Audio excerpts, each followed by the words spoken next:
Hi friends, ഞാൻ ഷിജി. എല്ലാവർക്കും SR ഹോബീസിലോട്ട് സ്വാഗതം. ഇന്ന് ഞാൻ വന്നിരിക്കുന്നത് ചെറുപഴവും തേങ്ങയും വെച്ച് വളരെ എളുപ്പത്തിൽ തയ്യാറാക്കാൻ പറ്റുന്ന ഒരു റെസിപ്പി ആയിട്ടാണ്. നമുക്കിതെങ്ങനെ തയ്യാറാക്കാമെന്ന് നോക്കിയാലോ? നമുക്ക് വീഡിയോയിലോട്ട് പോകാം. അത് തയ്യാറാക്കാൻ വേണ്ടി ഞാൻ ഒരു മുറി തേങ്ങ എടുത്തു വെച്ചിട്ടുണ്ട്, കുറച്ച് ചെറുപഴവും എടുത്തു വെച്ചിട്ടുണ്ട്. ഞാനൊരു മിക്സി ജാർ എടുത്ത് വെച്ചിട്ടുണ്ട്, അതിലോട്ട് ഒരു 5 ചെറുപഴം എടുത്തു വെച്ചിട്ടുണ്ട്. ഇതിലോട്ട് ഒരു മുറി തേങ്ങയും കൂടെ ചേർത്ത് നമുക്ക് അടിച്ചെടുക്കാം.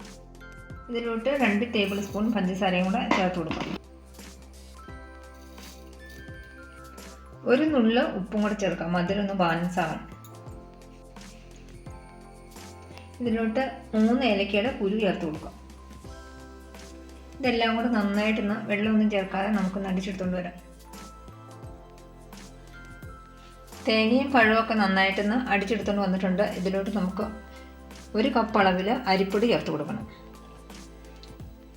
അരിപ്പൊടിക്ക് പകരം ഈ സെയിം അളവിൽ ഗോതമ്പ് പൊടിയോ അല്ലെങ്കിൽ മൈദപ്പൊടിയോ ചേർത്ത് കൊടുക്കാം.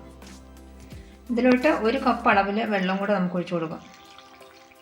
നന്നായിട്ടൊന്ന് സ്മൂത്ത് വാട്ടറാക്കി എടുത്തുകൊണ്ട് വരാം. നന്നായി അടിച്ചെടുത്തുകൊണ്ട് വന്നിട്ടുണ്ട്. നമുക്കൊരു ബൗളിലോട്ട് ഒഴിച്ചു കൊടുക്കാം.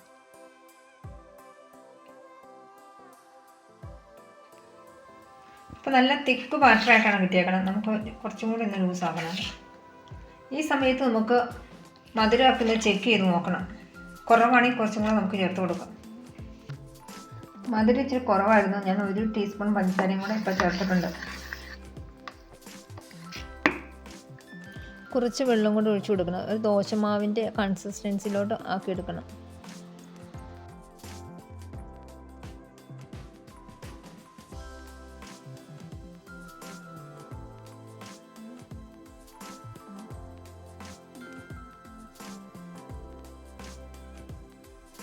ഈ ഒരു പരുവത്തിന് കിട്ടണം. നമ്മളിപ്പോൾ തന്നെ ഇത് റെഡിയാക്കിയാണ്.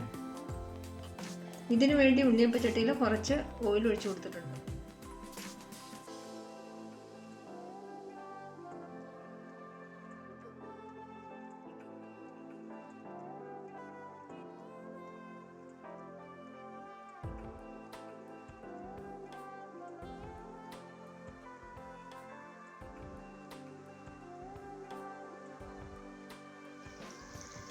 നമുക്കിത് തിരിച്ചും മറിച്ചും ഒക്കെ ഇട്ടൊന്ന് മൂപ്പിച്ചെടുക്കാം.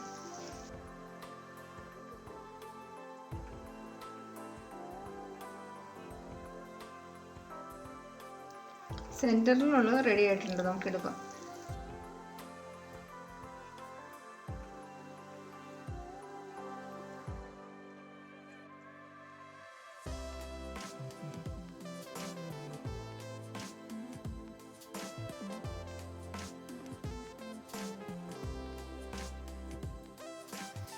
നമുക്ക് ഓരോന്നും തിരിച്ചിട്ട് കൊടുക്കാം.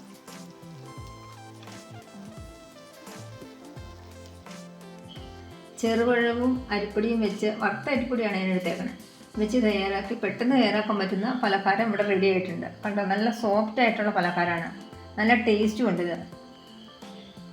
നിങ്ങൾക്കത് ഇഷ്ടപ്പെട്ടെന്ന് ഞാൻ വിചാരിക്കുന്നു. ഇഷ്ടപ്പെട്ട നമ്മുടെ ചാനൽ ഒന്ന് സബ്സ്ക്രൈബ് ചെയ്ത് അടുത്ത് കാണുന്ന ബെൽ ബട്ടൺ ഒന്ന് എനേബിൾ ചെയ്യാൻ നിങ്ങളുടെ വലിയ അഭിപ്രായങ്ങളും നിർദ്ദേശങ്ങളും കമൻറ്റായി രേഖപ്പെടുത്താനും മറക്കരുത്. അടുത്ത നല്ലൊരു വീഡിയോ ആയിട്ട് നമുക്ക് വീണ്ടും കാണാം. Thanks for watching.